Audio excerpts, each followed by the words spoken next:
रात का सन्नाटा, एक 5 सितारा होटल की भव्यता और एक आदमी जो इस सब के बीच में रहता है लेकिन अपनी दुनिया में अकेला। ये है जोनाथन पाइन, नाइट मैनेजर, जो कि जॉन ले करे के द्वारा लिखा गया है। एक ऐसा किरदार जो अपनी रोजमर्रा की जिंदगी में मजबूर है, लेकिन दिल में छुपाए हुए एक जुनून और बदले की आग। जोनाथन की जिंदगी तब बदलती है जब वह एक खतरनाक आदमी रिचर्ड रोपर से टकराता है। रोपर, जिसे दुनिया का सबसे बड़ा हथियार व्यापारी माना जाता है और जो बिना किसी डर के दुनिया में आतंक फैलाता है। जोनाथन, जो कभी एक सैनिक था, अब एक नया मिशन अपनाता है रोपर को हराने का। ये कहानी है धैर्य, साहस और चतुराई की, जिसमें जोनाथन अपने दुश्मनों से लोहा लेता है, अपने प्रियजनों को बचाता है और आखिरकार उस आदमी को न्याय के कटघरे में खड़ा करता है जिसने उसे सबसे ज्यादा दर्द दिया। तो चलिए इस कहानी को शुरू करते हैं। अध्याय 1, होटल का रात का प्रबंधक।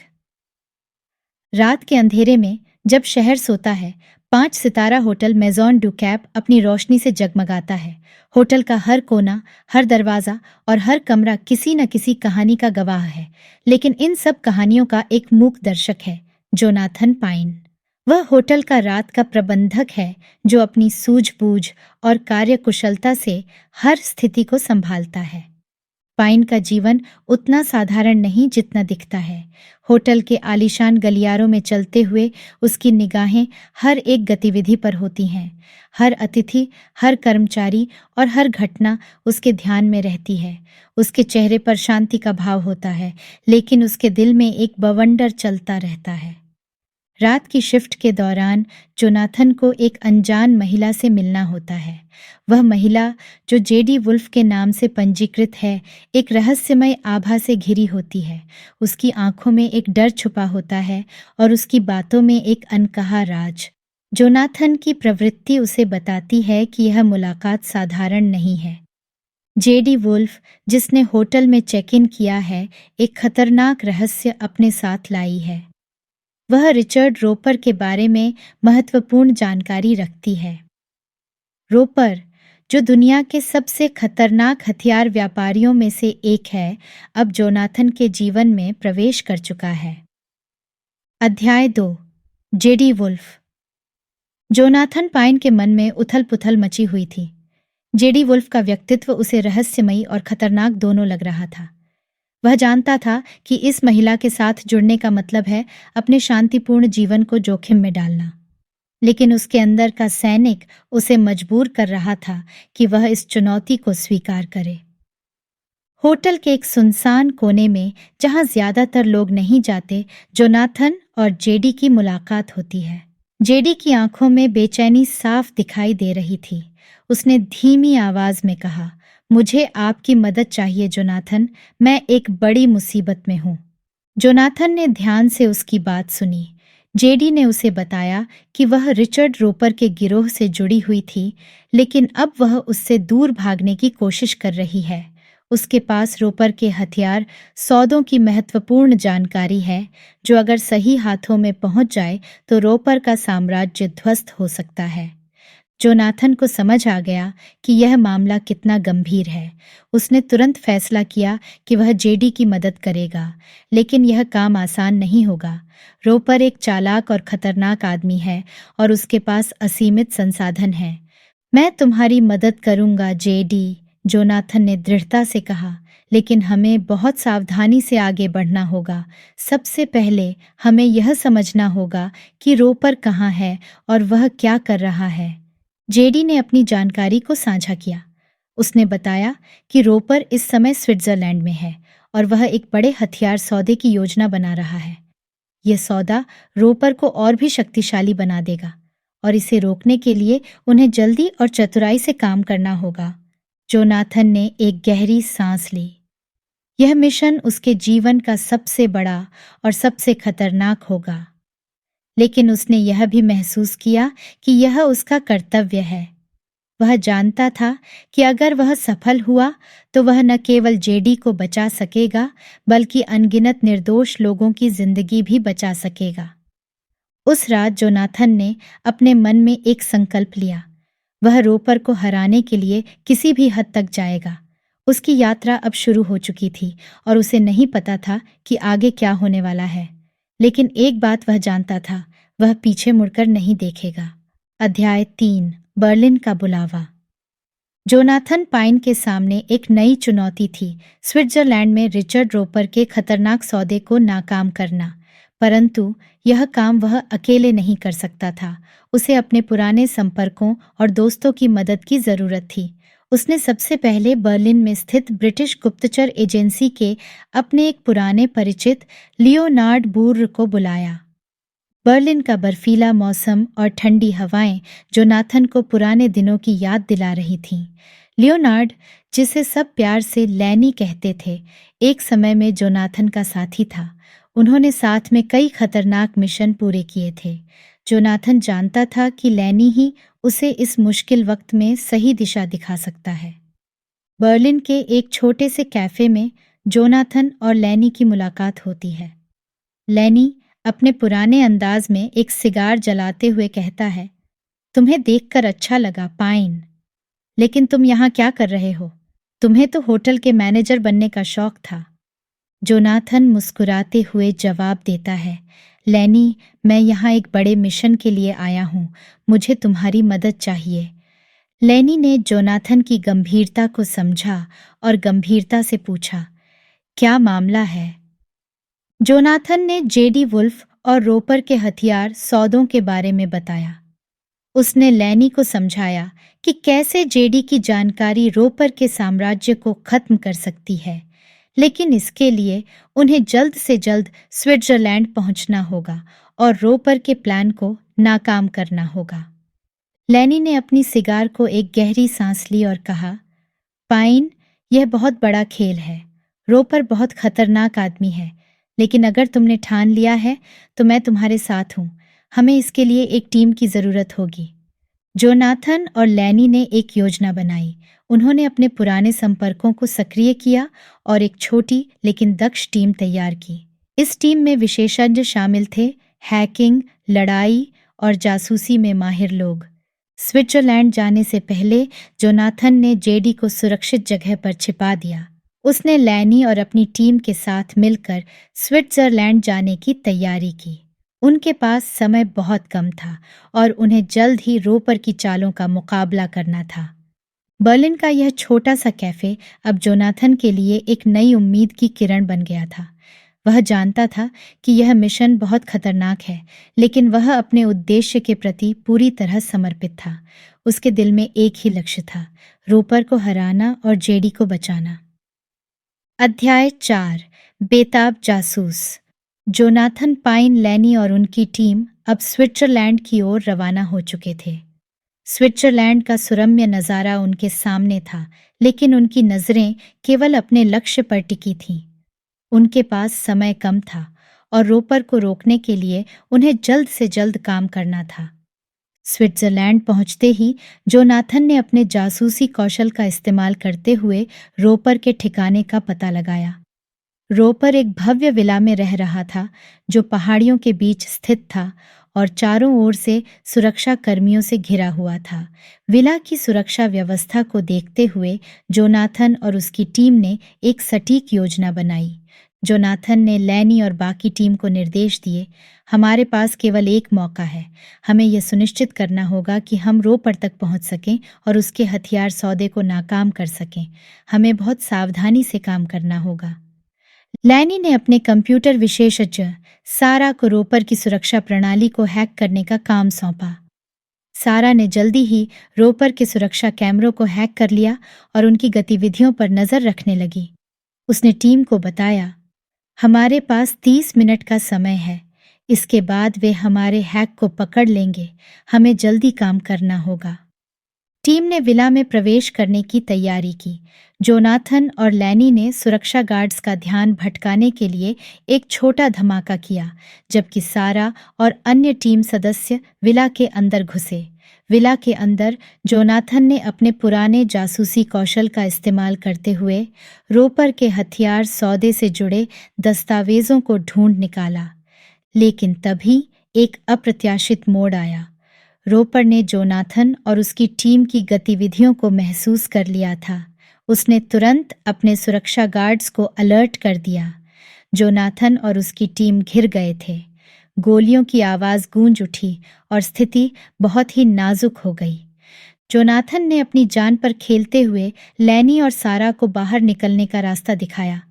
वह खुद पीछे रहकर गार्ड से मुकाबला कर रहा था। लैनी ने जोनाथन की बहादुरी को देखा और उसे बचाने के लिए वापस मुड़ा, लेकिन जोनाथन ने उसे रोका और कहा, जाओ लैनी, यह हमारी आखिरी उम्मीद है।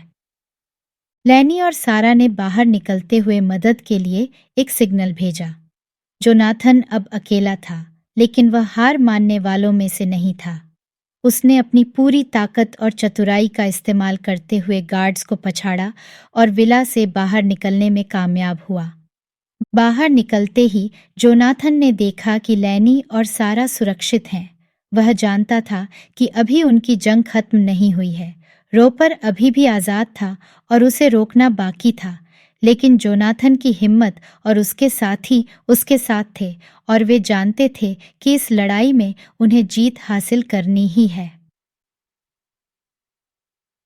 अध्याय 5। स्विट्जरलैंड में सुरक्षा। स्विट्जरलैंड में रोपर के विला से भागने के बाद जोनाथन, लैनी और सारा ने एक सुरक्षित स्थान की तलाश की। उनकी स्थिति बेहद नाजुक थी और वे जानते थे कि रोपर के लोग उनके पीछे लगे होंगे। उन्होंने स्विट्जरलैंड के एक छोटे से गांव में शरण ली, जहां लैनी का एक पुराना दोस्त क्लाउस रहता था। क्लाउस खुद भी एक पूर्व जासूस था और उसने जोनाथन और उसकी टीम को अस्थायी शरण देने का वादा किया। क्लाउस के घर पहुंचकर जोनाथन ने आराम किया और अपने घावों को ठीक किया। सारा ने रोपर के दस्तावेजों को पढ़ने और उनकी जानकारी को डिकोड करने का काम शुरू किया।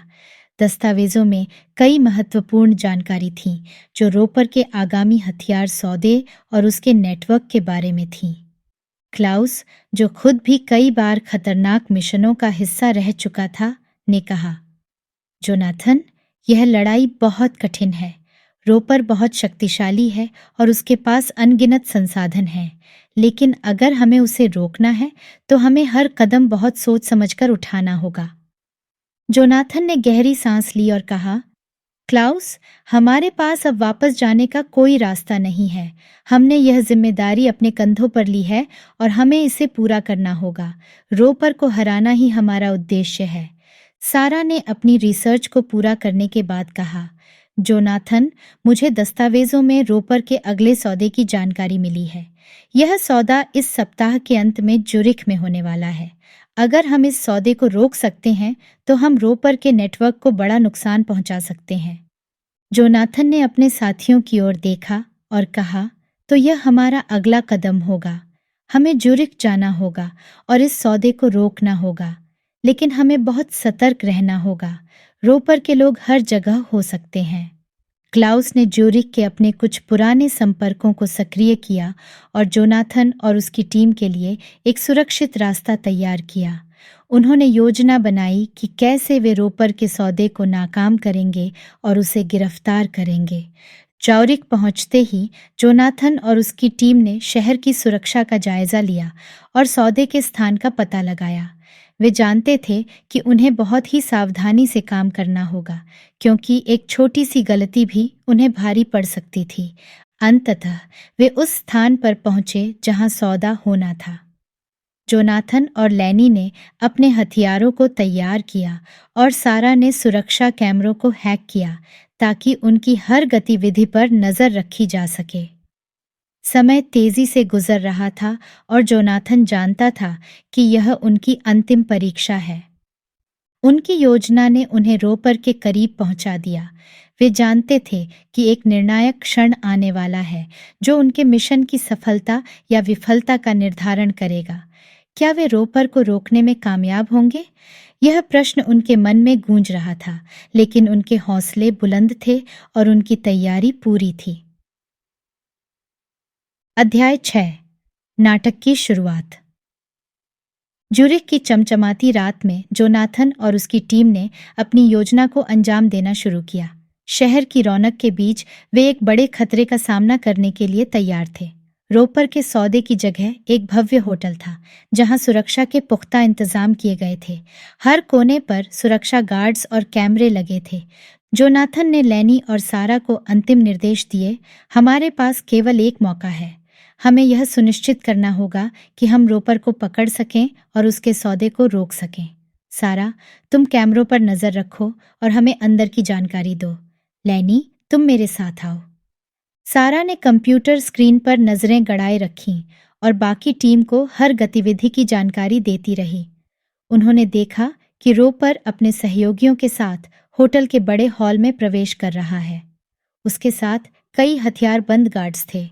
जोनाथन और लैनी ने सुरक्षा गार्ड्स का ध्यान भटकाने के लिए एक छोटा विस्फोट किया, जिससे होटल में अफरा तफरी मच गई।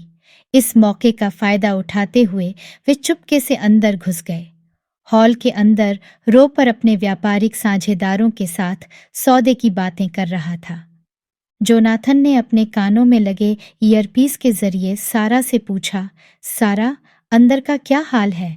सारा ने जवाब दिया, जोनाथन, तुम्हारे पास केवल कुछ मिनट हैं। रोपर के गार्ड्स हर तरफ फैले हुए हैं, जल्दी करो। जोनाथन और लैनी ने अपने हथियार संभाले और रोपर की तरफ बढ़े।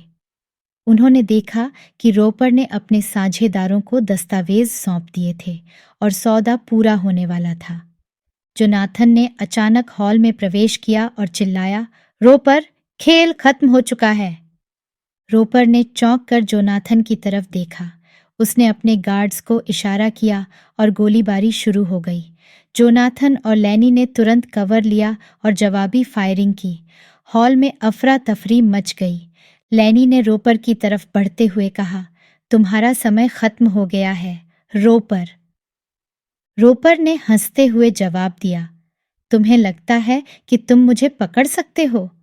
तुम नहीं जानते कि तुम किससे पंगा ले रहे हो। जोनाथन ने अपनी बंदूक तानी और कहा, अब तुम्हारी चाल खत्म हो चुकी है, रोपर। पुलिस बाहर इंतजार कर रही है, तुम कहीं नहीं भाग सकते। रोपर ने देखा कि उसकी हार तय है। उसने अपने हथियार फेंक दिए और आत्मसमर्पण कर दिया। जोनाथन और लैनी ने तुरंत उसे पकड़ लिया और बाहर ले गए, जहां पुलिस पहले से ही इंतजार कर रही थी। रोपर को गिरफ्तार कर लिया गया और उसका साम्राज्य धराशायी हो गया। इस जीत ने जोनाथन को एक नई पहचान दी। वह जानता था कि यह केवल एक लड़ाई थी, लेकिन उसने यह साबित कर दिया कि न्याय की जीत हमेशा होती है। जोनाथन ने सारा और लैनी की तरफ देखा और मुस्कुराते हुए कहा, हमने कर दिखाया। अब हमें अपने अगले मिशन के लिए तैयार होना होगा। अध्याय 7। नए परिचित। रोपर की गिरफ्तारी और उसके साम्राज्य के गिरने के बाद जोनाथन पाइन और उसकी टीम ने कुछ समय के लिए राहत की सांस ली। लेकिन वे जानते थे कि यह लड़ाई का अंत नहीं था, बल्कि एक नए सफर की शुरुआत थी। उनके पास अभी भी कई ऐसे लोग थे जो न्याय के दायरे से बाहर थे और उन्हें रोकना बाकी था। कुछ दिनों बाद जोनाथन को एक अनजान नंबर से कॉल आई। कॉलर ने खुद को फ्रेडरिक लांस, इंटरपोल के एक उच्च अधिकारी के रूप में परिचय दिया। फ्रेडरिक ने जोनाथन को बधाई दी और कहा, तुम्हारा काम प्रशंसनीय है जोनाथन, तुमने एक बहुत बड़ा खतरा टाल दिया है, लेकिन हमारे पास तुम्हारे लिए एक और मिशन है, अगर तुम तैयार हो। जोनाथन ने फ्रेडरिक की बात ध्यान से सुनी और जवाब दिया, कौन सा मिशन? फ्रेडरिक ने समझाया, रोपर का नेटवर्क बहुत बड़ा है। उसके कई सहयोगी अभी भी आज़ाद घूम रहे हैं और वे दुनिया में हथियारों और आतंक का व्यापार जारी रखे हुए हैं। हमें उन्हें भी पकड़ना है। हमारा अगला लक्ष्य है एंटोन डेवलिन, जो रोपर का दायां हाथ था और अब खुद एक बड़ा खतरा बन चुका है। जोनाथन ने कुछ देर सोचा और फिर कहा, मैं तैयार हूं, लेकिन मुझे अपनी टीम के साथ काम करना होगा। फ्रेडरिक ने सहमति जताई और कहा, बिल्कुल, तुम्हारी टीम के बिना यह काम नहीं हो सकता। मैं तुम्हें और तुम्हारी टीम को पेरिस बुला रहा हूँ। वहाँ हम तुम्हें सभी आवश्यक जानकारी और संसाधन देंगे। जोनाथन ने लैनी और सारा को बुलाया और उन्हें नए मिशन के बारे में बताया। दोनों ने तुरंत सहमति जताई और कहा, हम तुम्हारे साथ हैं जोनाथन, चलो इस मिशन को भी पूरा करते हैं। पेरिस पहुंचते ही जोनाथन और उसकी टीम का स्वागत फ्रेडरिक ने किया। फ्रेडरिक ने उन्हें एंटोन डेवलिन और उसके नेटवर्क के बारे में विस्तार से बताया। एंटोन एक चालाक और क्रूर व्यक्ति था जो रोपर के गिरने के बाद से और भी खतरनाक हो गया था। फ्रेडरिक ने कहा, डेवलिन पेरिस में एक गुप्त बैठक करने वाला है जहां वह अपने सहयोगियों के साथ एक बड़ा सौदा करने वाला है। हमें उस बैठक में घुसपैठ करनी होगी और उसे पकड़ना होगा, लेकिन यह बहुत खतरनाक होगा। जोनाथन ने अपनी टीम की तरफ देखा और कहा, हम हर खतरे के लिए तैयार हैं। हमें बस यह बताओ कि हमें क्या करना है। फ्रेडरिक ने एक विस्तृत योजना बनाई और जोनाथन और उसकी टीम को निर्देश दिए। योजना के अनुसार सारा और लैनी गुप्त रूप से बैठक स्थल की निगरानी करेंगे, जबकि जोनाथन और फ्रेडरिक अंदर घुसने की कोशिश करेंगे। बैठक की रात जोनाथन और फ्रेडरिक ने अपने जासूसी कौशल का इस्तेमाल करते हुए डेवलिन की बैठक स्थल पर प्रवेश किया। सारा ने सुरक्षा कैमरों को हैक किया और उनकी हर गतिविधि पर नजर रखी।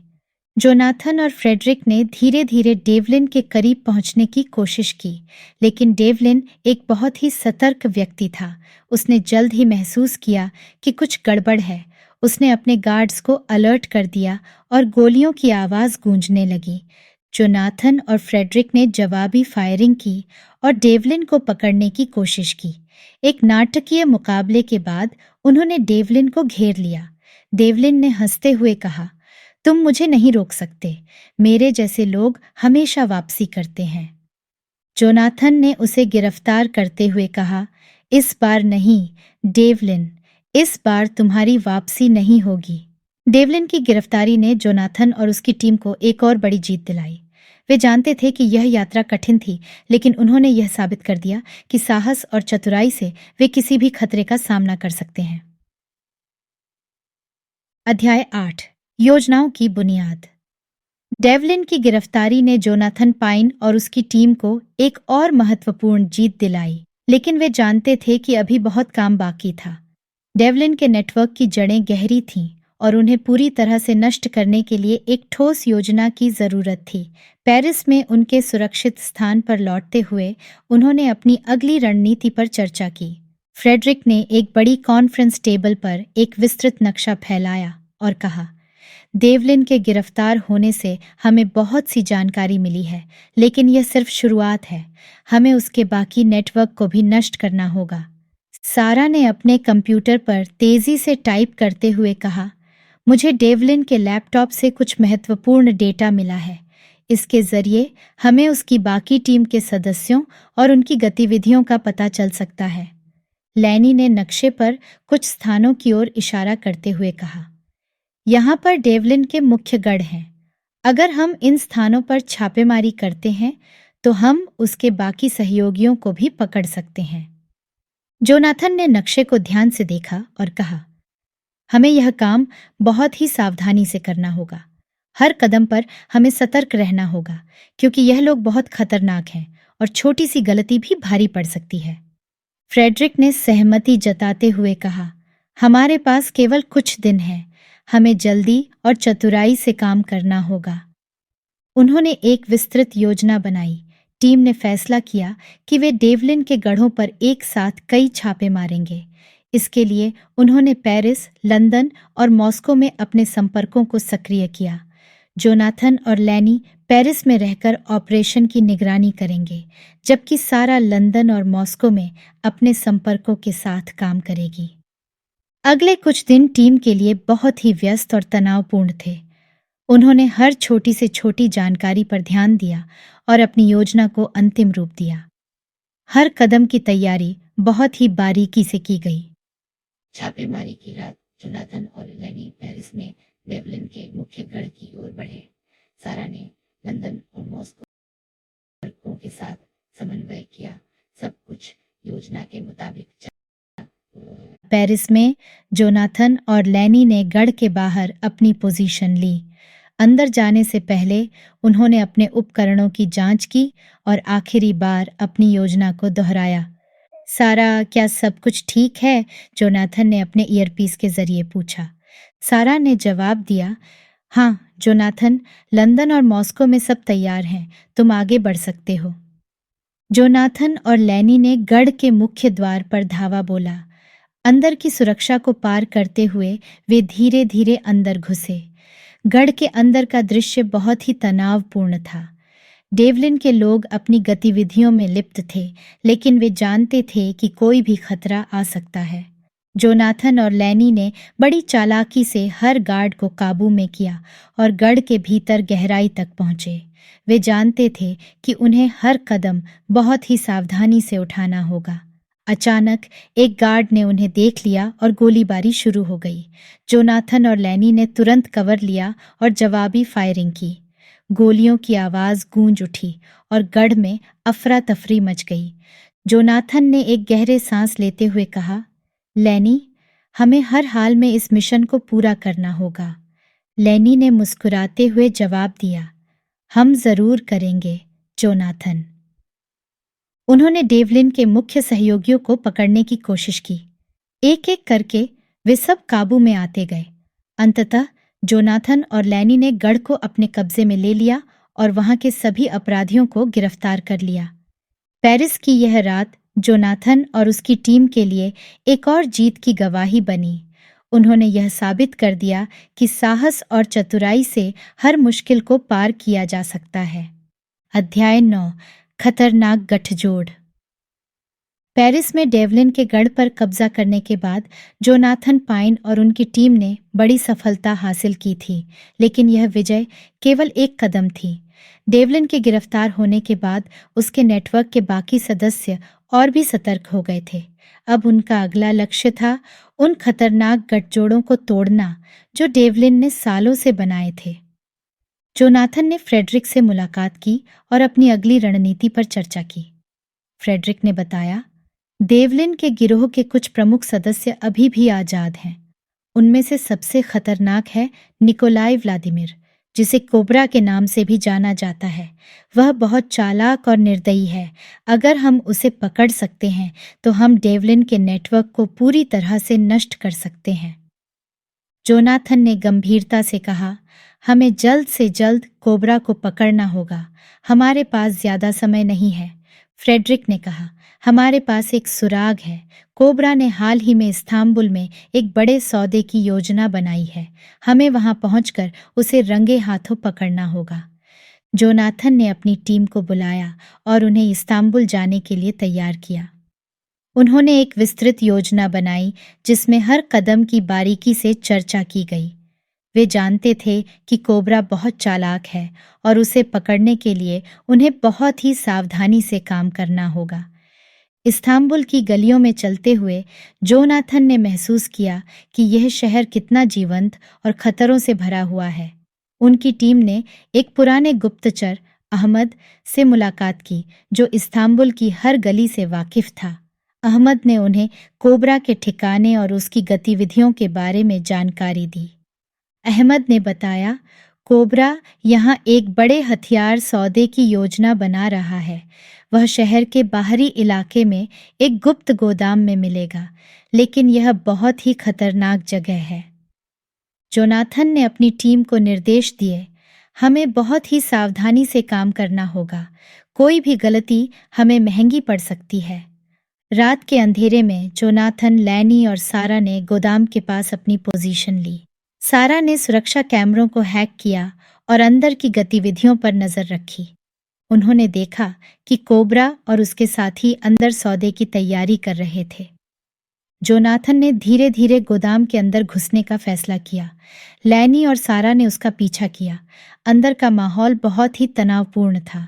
हर तरफ हथियारबंद गार्ड्स थे। जोनाथन ने अपने ईयरपीस के जरिए सारा से पूछा, सारा, कोई भी हलचल? सारा ने जवाब दिया, सब कुछ ठीक है जोनाथन, लेकिन हमें जल्दी करनी होगी।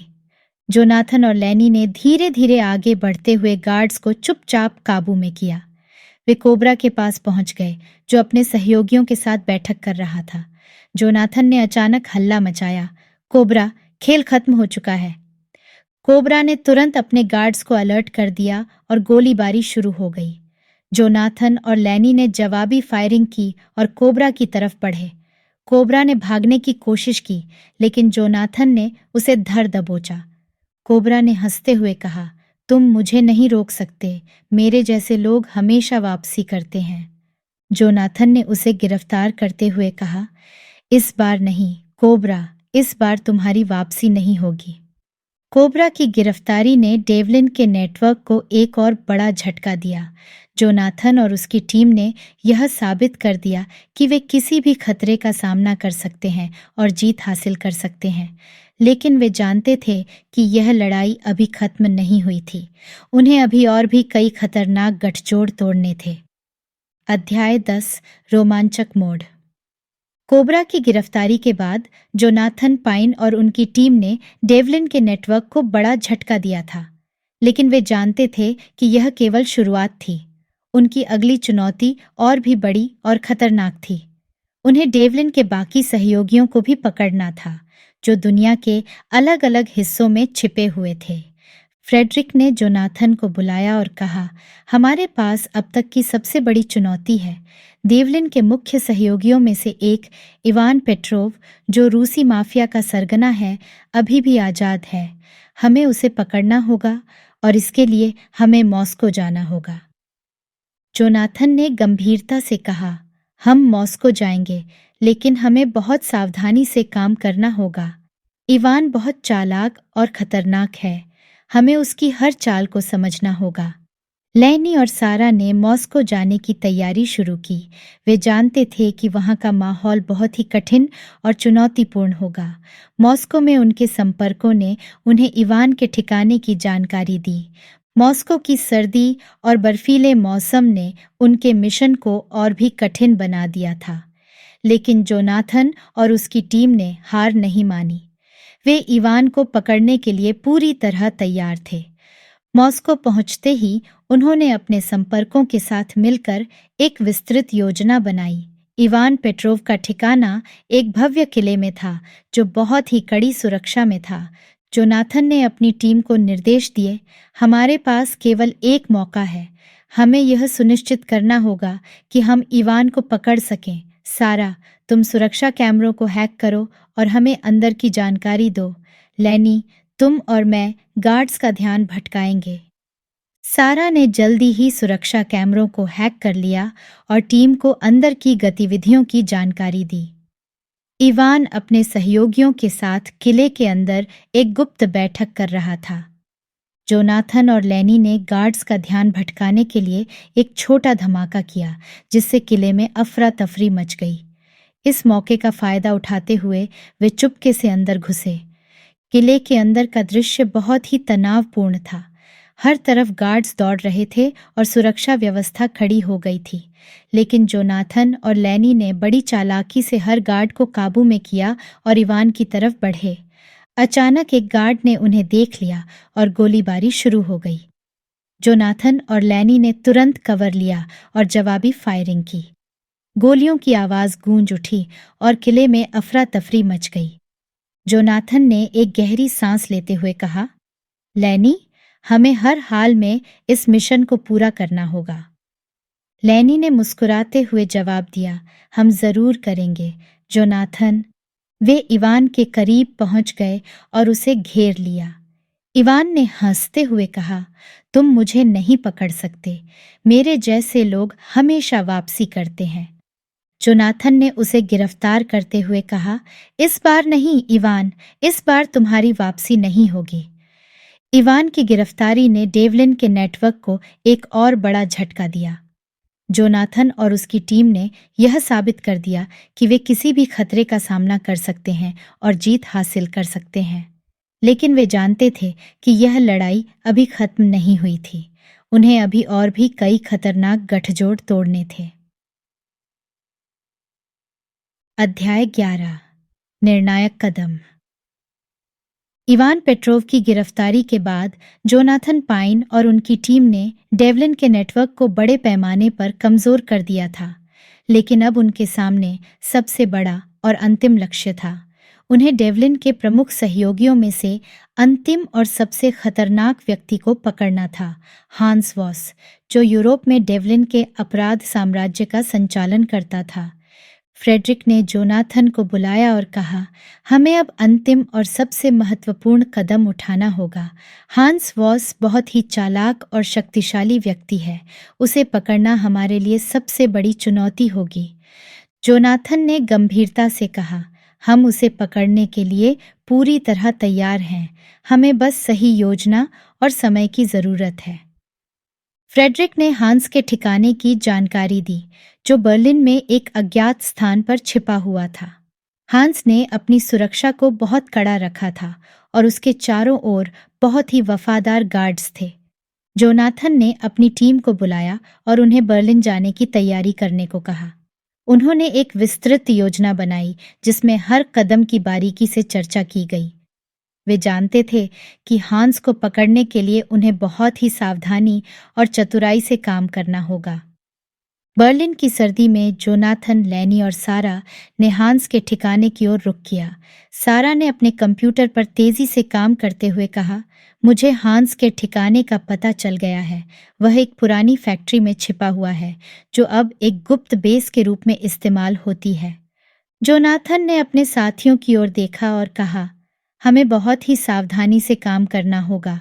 सारा, तुम सुरक्षा कैमरों को हैक करो और हमें अंदर की जानकारी दो।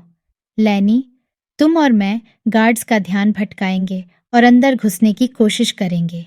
फैक्ट्री के पास पहुंचते ही उन्होंने देखा कि वहां की सुरक्षा बहुत कड़ी थी।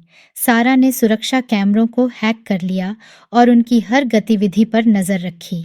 उसने कहा, जोनाथन, तुम अंदर जा सकते हो। मैं गार्ड्स की गतिविधियों पर नजर रखूंगी। जोनाथन और लैनी ने फैक्ट्री के अंदर घुसने का फैसला किया। उन्होंने धीरे धीरे गार्ड्स को चकमा देते हुए आगे बढ़ना शुरू किया। अंदर का माहौल बहुत ही तनावपूर्ण था। हर तरफ हथियारबंद गार्ड्स थे। जोनाथन और लैनी ने धीरे धीरे गार्ड्स को काबू में किया और हांस की तरफ बढ़े। अचानक एक गार्ड ने उन्हें देख लिया और गोलीबारी शुरू हो गई। जोनाथन और लैनी ने तुरंत कवर लिया और जवाबी फायरिंग की। गोलियों की आवाज़ गूंज उठी और फैक्ट्री में अफरा तफरी मच गई। जोनाथन ने सारा से कहा, सारा, हमें जल्द से जल्द हांस तक पहुंचना होगा। सारा ने जवाब दिया, जोनाथन, हांस दूसरी मंजिल पर है, लेकिन वहां पहुंचना बहुत मुश्किल होगा। जोनाथन और लैनी ने गार्ड्स को पछाड़ते हुए दूसरी मंजिल की ओर बढ़ना शुरू किया। हांस ने अपने गार्ड्स को अलर्ट कर दिया और वे पूरी ताकत से जोनाथन और लैनी का सामना करने लगे। लेकिन जोनाथन और लैनी ने अपनी चतुराई और कौशल का इस्तेमाल करते हुए हर गार्ड को काबू में किया। आखिरकार वे हांस के कमरे तक पहुंच गए। हांस ने देखा कि उसकी हार तय है।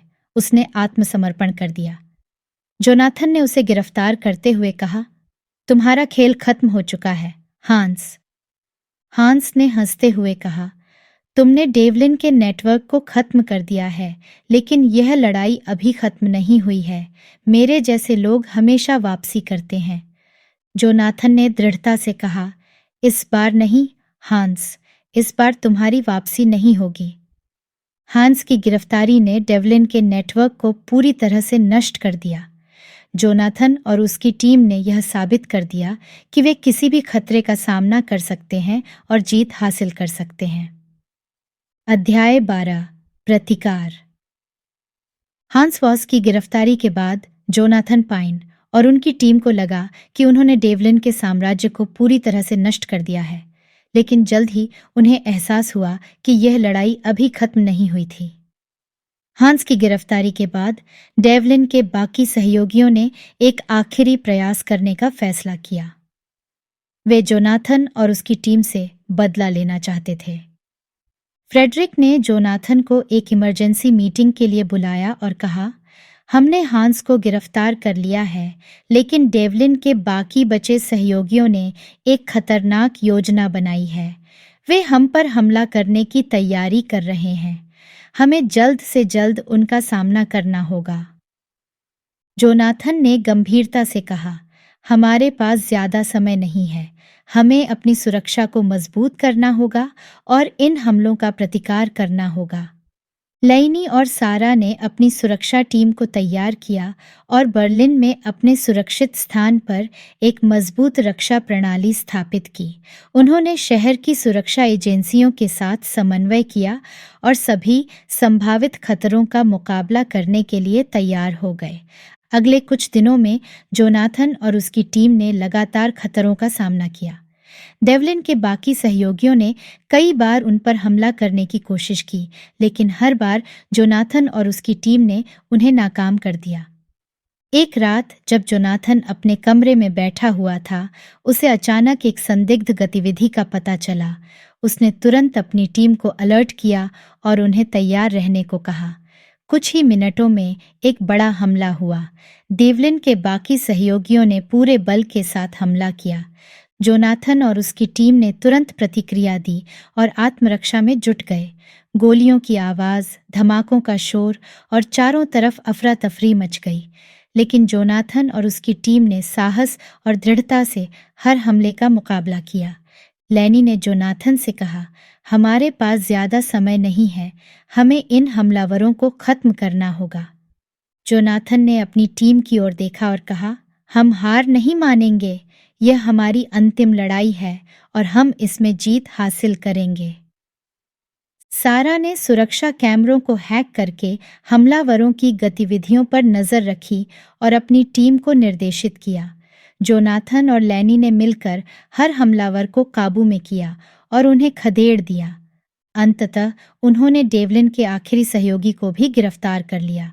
यह एक लंबी और कठिन लड़ाई थी, लेकिन जोनाथन और उसकी टीम ने यह साबित कर दिया कि वे किसी भी खतरे का सामना कर सकते हैं और जीत हासिल कर सकते हैं। हमले के बाद फ्रेडरिक ने जोनाथन से कहा, तुम्हारा काम वाकई प्रशंसनीय है जोनाथन, तुमने डेवलिन के साम्राज्य को पूरी तरह से खत्म कर दिया है। अब समय आ गया है कि तुम अपनी जीत का जश्न मनाओ। जोनाथन ने मुस्कुराते हुए कहा, यह हमारी टीम की जीत है, हम सब ने मिलकर यह सफलता हासिल की है। अब हमें यह सुनिश्चित करना होगा कि भविष्य में ऐसी कोई भी खतरा हमारे समाज पर न आए। फ्रेडरिक ने जोनाथन की पीठ थपथपाई और कहा, तुमने यह साबित कर दिया है कि न्याय और साहस से हर खतरे का सामना किया जा सकता है। अब तुम एक सच्चे हीरो हो। जोनाथन और उसकी टीम ने एक दूसरे को गले लगाया और अपनी सफलता का जश्न मनाया। उन्होंने यह साबित कर दिया कि जब तक उनके जैसे लोग हैं, दुनिया में कोई भी बुराई पनप नहीं सकती। अध्याय 13, अंतिम सामना। जोनाथन और उसकी टीम ने कई खतरों का सामना किया और अंततः डेवलिन के साम्राज्य को धराशायी कर दिया। लेकिन अब उनके सामने आखिरी और सबसे महत्वपूर्ण चुनौती थी, खुद डेवलिन। वे जानते थे कि जब तक डेवलिन आज़ाद है, तब तक खतरा पूरी तरह से समाप्त नहीं हो सकता। फ्रेडरिक ने जोनाथन को बुलाया और गंभीरता से कहा, हमें पता चला है कि डेवलिन इस समय काहिरा में है। वह अपनी हार को स्वीकार नहीं करेगा और हमें खत्म करने के लिए किसी भी हद तक जा सकता है। हमें तुरंत काहिरा जाना होगा और उसे गिरफ्तार करना होगा। जोनाथन ने अपनी टीम की तरफ देखा और कहा, यह हमारी अंतिम लड़ाई है, हमें पूरी तैयारी के साथ जाना होगा। डेवलिन बहुत खतरनाक है और वह किसी भी कीमत पर हमें रोकने की कोशिश करेगा। लेनी और सारा ने काहिरा जाने की तैयारी शुरू की। वे जानते थे कि यह मिशन बहुत ही कठिन और खतरनाक होगा, लेकिन वे पूरी तरह से तैयार थे। उन्होंने हर संभव संसाधन और संपर्क का उपयोग किया ताकि वे डेवलिन को पकड़ सकें। काहिरा की गलियों में चलते हुए जोनाथन को अपने पिछले मिशनों की याद आ रही थी। उसने कई बार खतरों का सामना किया था, लेकिन यह मिशन सबसे अलग और चुनौतीपूर्ण था। डेवलिन के पास अपार संसाधन और बहुत वफादार अनुयायी थे। काहिरा पहुंचते ही फ्रेडरिक ने जोनाथन और उसकी टीम को डेवलिन के ठिकाने की जानकारी दी। डेवलिन एक पुराने महल में छिपा हुआ था, जो सुरक्षा से घिरा हुआ था। जोनाथन ने अपनी टीम को निर्देश दिए, हमारे पास केवल एक मौका है, हमें यह सुनिश्चित करना होगा कि हम डेवलिन को गिरफ्तार कर सकें। सारा, तुम सुरक्षा कैमरों को हैक करो और हमें अंदर की जानकारी दो। लेनी, तुम और मैं गार्ड्स का ध्यान भटकाएंगे। सारा ने जल्दी ही सुरक्षा कैमरों को हैक कर लिया और उनकी हर गतिविधि पर नजर रखी। उसने कहा, जोनाथन, तुम अंदर जा सकते हो। मैं गार्ड्स की गतिविधियों पर नजर रखूंगी। जोनाथन और लैनी ने महल के अंदर घुसने का फैसला किया। उन्होंने धीरे धीरे गार्ड्स को चकमा देते हुए आगे बढ़ना शुरू किया। महल के अंदर का माहौल बहुत ही तनावपूर्ण था। हर तरफ हथियारबंद गार्ड्स थे। जोनाथन और लैनी ने धीरे धीरे गार्ड्स को काबू में किया और डेवलिन की तरफ बढ़े। अचानक एक गार्ड ने उन्हें देख लिया और गोलीबारी शुरू हो गई। जोनाथन और लैनी ने तुरंत कवर लिया और जवाबी फायरिंग की। गोलियों की आवाज गूंज उठी और महल में अफरा तफरी मच गई। जोनाथन ने सारा से कहा, सारा, हमें जल्द से जल्द डेवलिन तक पहुंचना होगा। सारा ने जवाब दिया, जोनाथन, डेवलिन तीसरी मंजिल पर है, लेकिन वहां पहुंचना बहुत मुश्किल होगा। जोनाथन और लैनी ने गार्ड्स को पछाड़ते हुए तीसरी मंजिल की ओर बढ़ना शुरू किया। डेवलिन ने अपने गार्ड्स को अलर्ट कर दिया और वे पूरी ताकत से जोनाथन और लैनी का सामना करने लगे। लेकिन जोनाथन और लैनी ने अपनी चतुराई और कौशल का इस्तेमाल करते हुए हर गार्ड को काबू में किया। आखिरकार वे डेवलिन के कमरे तक पहुंच गए। डेवलिन ने देखा कि उसकी हार तय है। उसने आत्मसमर्पण कर दिया। जोनाथन ने उसे गिरफ्तार करते हुए कहा, तुम्हारा खेल खत्म हो चुका है डेवलिन। डेवलिन ने हंसते हुए कहा, तुमने मेरे साम्राज्य को खत्म कर दिया है, लेकिन यह लड़ाई अभी खत्म नहीं हुई है। मेरे जैसे लोग हमेशा वापसी करते हैं। जोनाथन ने दृढ़ता से कहा, इस बार नहीं डेवलिन, इस बार तुम्हारी वापसी नहीं होगी। डेवलिन की गिरफ्तारी ने उसकी साम्राज्य की आखिरी उम्मीद को भी समाप्त कर दिया। जोनाथन और उसकी टीम ने यह साबित कर दिया कि वे किसी भी खतरे का सामना कर सकते हैं और जीत हासिल कर सकते हैं। जोनाथन और उसकी टीम ने काहिरा से वापस लौटकर बर्लिन में एक छोटी सी जीत की पार्टी आयोजित की। यह पार्टी न केवल उनकी जीत का जश्न थी, बल्कि उन सभी कठिनाइयों और चुनौतियों का भी जो उन्होंने मिलकर पार की थीं। पार्टी के दौरान फ्रेडरिक ने एक टोस्ट उठाते हुए कहा, जोनाथन, लैनी, सारा और हमारी पूरी टीम, इस जीत का श्रेय आप सभी को जाता है। हमने मिलकर एक बहुत बड़ा खतरा टाल दिया है और दुनिया को एक सुरक्षित स्थान बना दिया है। लैनी ने मुस्कुराते हुए कहा, यह सिर्फ एक मिशन नहीं था, यह एक सफर था। हमने मिलकर बहुत कुछ सीखा और हर मुश्किल का सामना किया। सारा ने जोड़ा, हमारी टीम की एकता और साहस ने ही हमें जीत दिलाई है। हमें गर्व है कि हम एक दूसरे के साथ खड़े रहे और हर चुनौती का सामना किया। जोनाथन ने अपनी टीम की ओर देखा और कहा, यह हमारी जीत है, लेकिन यह केवल एक शुरुआत है। हमें यह सुनिश्चित करना होगा कि भविष्य में ऐसे खतरों से निपटने के लिए हम हमेशा तैयार रहें। हम जानते हैं कि हमें हमेशा सतर्क रहना होगा, लेकिन आज हम जश्न मनाएंगे। उस रात जोनाथन अपने कमरे में बैठकर उन सभी घटनाओं को याद कर रहा था जो उन्होंने मिलकर झेली थीं। वह जानता था कि यह यात्रा कठिन थी, लेकिन उन्होंने अपने साथियों के साथ मिलकर हर मुश्किल को पार किया। जोनाथन ने अपनी डायरी में लिखा, यह सफ़र बहुत ही मुश्किल और चुनौतीपूर्ण था। हमने अनगिनत खतरों का सामना किया और अपने साहस और दृढ़ संकल्प के बल पर जीत हासिल की। यह सफ़र हमें यह सिखाता है कि जब तक हम एकजुट हैं और सच्चाई के रास्ते पर चल रहे हैं, तब तक कोई भी शक्ति हमें हरा नहीं सकती।